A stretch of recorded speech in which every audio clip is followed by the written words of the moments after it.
sea escuchada?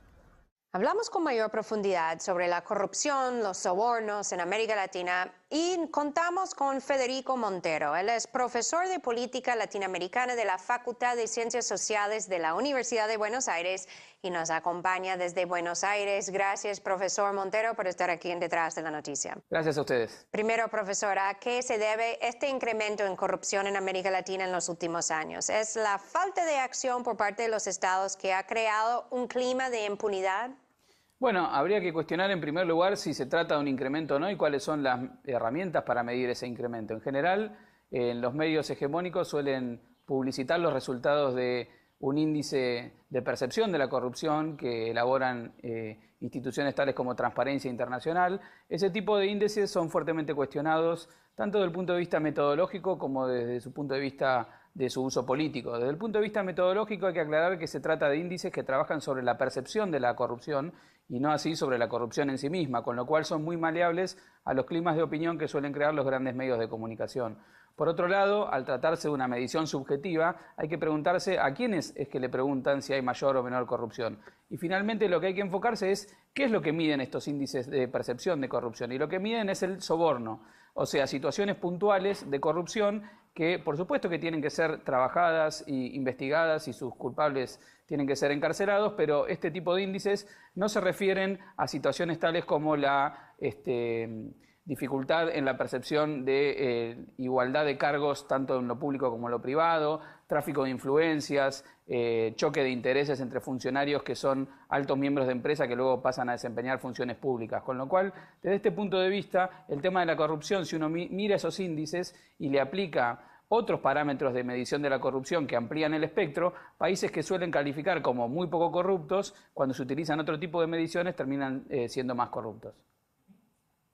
Ahora bien, profesor, en su criterio, ¿cuáles son los remedios y acciones que se puede tomar cuando la corrupción se convierte en parte de la cultura de un país? ¿Es necesario incorporar la educación anticorrupción en el currículum escolar? Sí, es muy importante la educación contra la corrupción y es muy importante distinguir distintos niveles en que trabajar contra la corrupción. Como decíamos antes, hay un plano de la corrupción que tiene que ver con la matriz estructural de dependencia de nuestros países respecto de los grandes poderes económicos transnacionales y sus socios locales.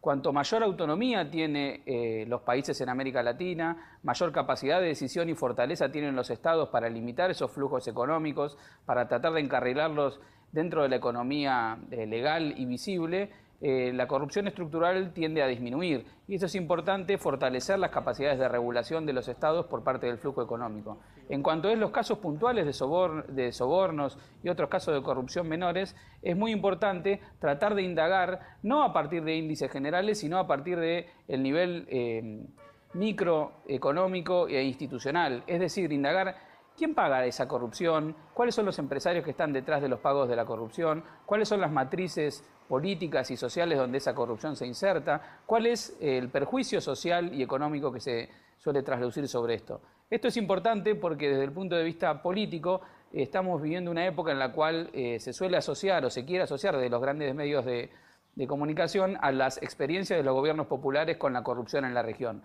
Pero sin embargo, si medimos las consecuencias políticas y económicas que han tenido estos gobiernos, han significado importantes procesos de redistribución de la riqueza desde los sectores económicos más concentrados hacia los sectores populares, sacando de la pobreza y llevando a la clase media a decenas de millones de latinoamericanos. Con lo cual, desde el punto de vista de la efectividad política y económica de la corrupción, habría que cuestionar si estos gobiernos consistieron solamente en bandas de ladrones, como se quiere instalar, o si el hecho es más complejo y tiene que ver, como decía antes, con los lazos entre los empresarios locales y el poder económico transnacional. Ya por último, profesor Montero, ¿cuáles son las acciones que se deberían tomar a nivel regional para combatir la corrupción y la cultura del soborno? Bueno, a nivel regional, todos los procesos de integración en cuanto a la matriz económica son importantes, como decía antes.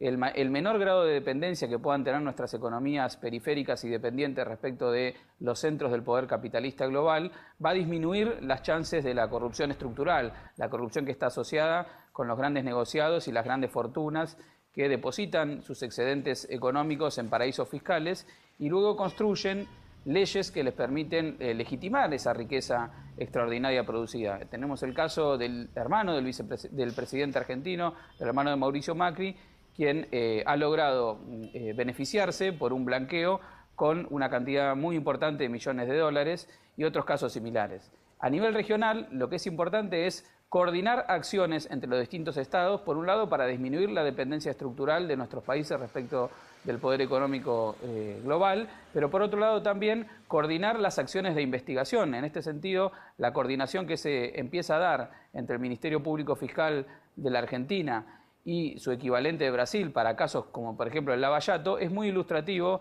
respecto de las posibilidades de investigar la acción de empresas como Odebrecht, que son investigadas en América Latina, y también es muy sintomático que esa articulación de carácter regional entre la justicia argentina y la justicia brasilera sea interferida por el poder político en la Argentina para tratar de usarlo electoralmente. Con lo cual hay mucho por andar todavía en materia de integración regional y mucho por andar en materia de coordinación de la investigación de la corrupción en nuestros países de la región. Bueno, esta alza en corrupción parece un fenómeno a nivel mundial, incluso en Estados Unidos. Gracias al profesor Federico Montero por sus comentarios y su análisis con nosotros hoy en el programa.